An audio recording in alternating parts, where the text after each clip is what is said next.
Thank you, Secretary Remonde, for your introduction.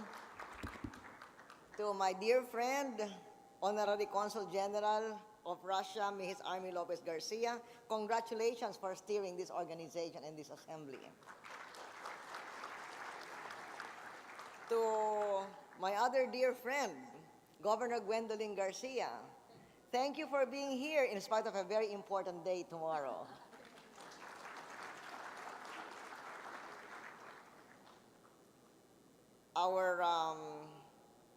The Honorable Charge d'Affaires of the Russian Embassy, thank you for being here tonight also. This is a very important event for us, and I hope it's an important event for your country. Our visitors from Russia, welcome to the Philippines.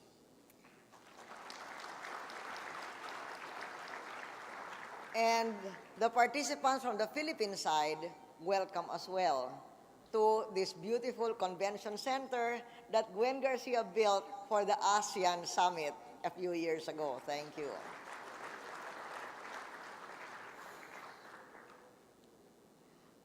The theme says, new ties, new markets, new ways.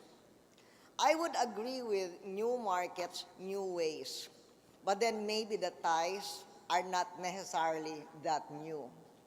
In the 19th century, the Russian Grand Duke Alexis visited the Philippines. In the 20th century, Manuel Quezon, who became the first president of the Philippine Commonwealth, traveled on the Trans-Siberian Railway from Vladivostok to Moscow. So I hope what we will have now will be renewed ties. I hope the centuries-old history of travel between our two countries will be revived and multiplied by this assembly. We were in Russia recently with Governor Garcia and Honorary Consul General Garcia. I participated at the St. Petersburg International Economic Forum, and we had a bilateral meeting with President Medvedev, and Governor Garcia was there with us in that bilateral meeting.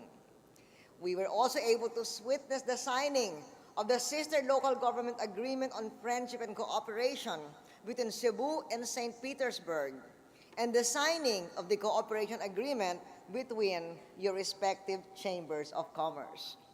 I remember during that time, there were other local government officials and congressmen who were with me, and they said many of their local governments have sister agreements also with other local governments, but they were green with envy that Cebu could have a sister agreement with St. Petersburg.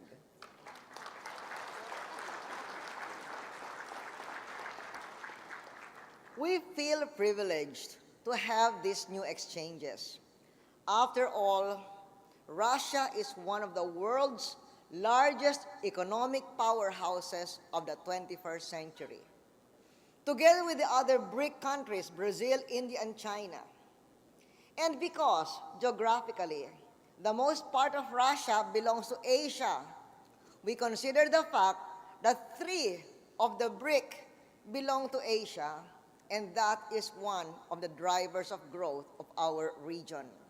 And indeed, we are fortunate to have these drivers of growth in our region, especially in the light of what has been happening to the world economy this past 12 months. I've often said the past 12 months have been a year for the history books. Financial meltdown in the West spread throughout the world. Tens of millions lost their jobs. Billions across the globe have been hurt. The poor always harder than the rich. No one was spared. We have learned a number of lessons as a result of this global economic crisis. The first has to do with the value of what we did before the crisis. In the Philippines, namely, to get our fiscal and financial house in order to prepare the nation to weather times like this. This involved making tough decisions on raising revenue, cutting down on tax cheats and smugglers, reining in our budget deficit, and working to balance our budget. Next is that we made a conscious decision to bring increasing balance to the economy. We worked to expand and diversify our trading partners, to spread the risk and diversify our economy. And that is why this is important. New markets. We want to increase our trade relations with Russia.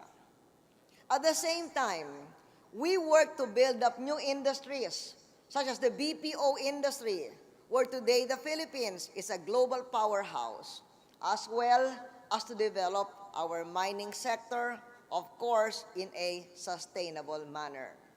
And I'm sure Russia understands what we mean by sustainable manner, because when we were in St. Petersburg, one of the things we learned is that the carbon footprint of Russia is very small. You are a responsible people as far as environment is concerned.